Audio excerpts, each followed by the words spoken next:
सब पहला क्वेश्चन है हमारा फैक्टराइज। देखो फैक्टराइज का फर्स्ट स्टेप होता है कॉमन लेना। ए कॉमन चला गया। अब मैंने आपको पहले भी मेरी वीडियोस अपलोडेड है उसकी फैक्टराइज की। बायनॉमियल में हमेशा हम फॉर्मूला ही यूज़ कर सकते हैं। अब देखो इसमें ना A square minus B square वाली आइडेंटिटी तो लग नहीं सकती, बायनॉमियल मैंने ये बताया। लेकिन मैंने आपको क्यूब वाली भी बताई है, तो इसमें हम ये क्यूब बनाएंगे। बन गया ए क्यूब बी क्यूब। क्या होता है A cube B cube? A plus B whole cube, फिर पता है ना A square plus A B, sorry यहाँ माइनस आता है, और फिर प्लस, ये मैंने लिख दिया। एक्चुअली मैं ए भी बोल रही हूँ, मैं इसलिए रुक गई। जैसे x cube plus y cube क्या होता है? X plus y, x square minus x y plus y square. अब हम इसको ये सॉल्व करेंगे। क्या आ गया ये? A raise to the power 4 A square B square plus B raise to the power 4। चलिए अब है second question. Find the remainder obtain on dividing polynomial by X plus A. अब आपको रिमाइंडर निकालना है जब हम इसको इससे डिवाइड करेंगे। तो मान लो ये मेरा पी वाई है, ये पूरा हम पी वाई आप लिख लेना, ये पूरा आपका पी वाई है। अब जब हम इसे रिमाइंडर से एक्स वाई प्लस ए से डिवाइड करेंगे, देखो तो वाई प्लस ए 0, वाई क्या आ गया? माइनस ए। हम यहाँ ये माइनस ए की वैल्यू पुट कर देंगे, जहाँ जहाँ वाई आ रहा है वहाँ हम क्या पुट कर देंगे? माइनस ए। और फिर हम इसको पूरा सॉल्व करेंगे। ओके, ये मेरे पास पूरी टर्म ए में आ जाएगी, इसको मैं पूरा सॉल्व करूंगी। ओके, तो ये हमारा रिमाइंडर है। अब आपको इस रिमाइंडर की वैल्यू निकालनी है। अब क्वेश्चन है ए की वैल्यू कहाँ से आए। अब देखो वो क्या कह रहा है, वाई प्लस ए जो है वो इस पॉलिनोमियल का फैक्टर है।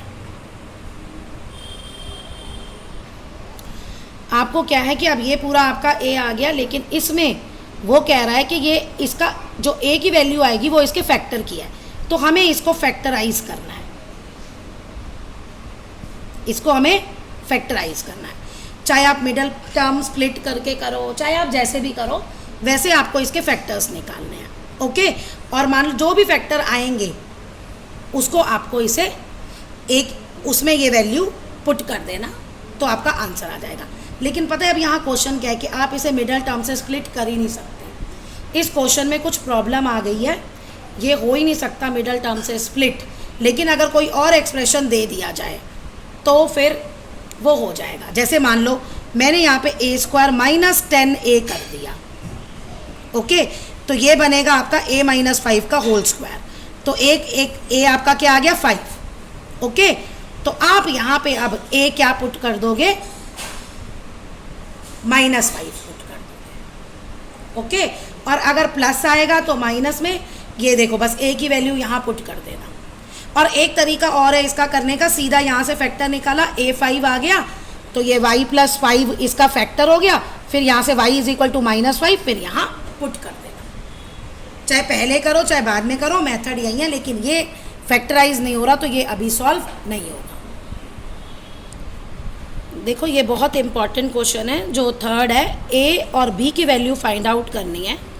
x प्लस 2b fx का फैक्टर है x minus 2b। Factor means देखो x प्लस 2 फैक्टर है, इसका मतलब मैं क्या वैल्यू पुट करूंगी? -2 बाय फैक्टर थ्योरम। ये पूरा एक्सप्रेशन आएगा 0। तो जहाँ पे x है वहाँ मैं -2 पुट कर दूंगी और पूरे इस एक्सप्रेशन को मैं सॉल्व कर लूँगी। ये पूरा एक्सप्रेशन क्या होगा? 0। ओके, अब x माइनस 2 उसका फैक्टर है, तो यानी कि f2 भी क्या होगा? 0 बाय फैक्टर थ्योरम।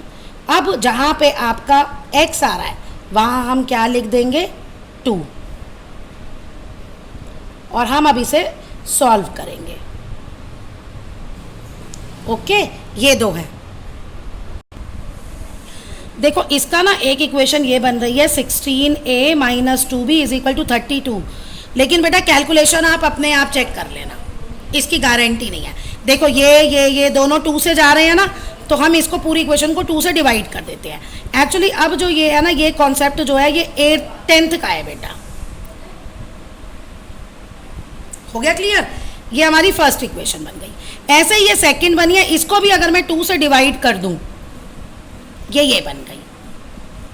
ओके देखो अब आपको क्या करना है, जब हमारे पास ये 2 इक्वेशन होती हैं और 2 वेरिएबल है, अब हमें इन दोनों को सॉल्व करना है।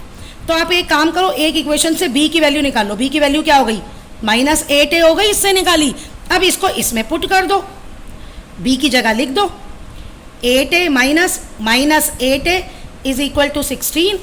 तो ये 8a प्लस 8a 16, ये 16a is equal to 16a आपका 1 आ गया। ओके ये a 1 आ गया। अब a की वैल्यू यहाँ पुट कर दोगे तो b आपका -8 आ जाएगा। ये ऐसे सॉल्व करते हैं और ये पूरा आप 10th क्लास में देखोगे सॉल्व करना।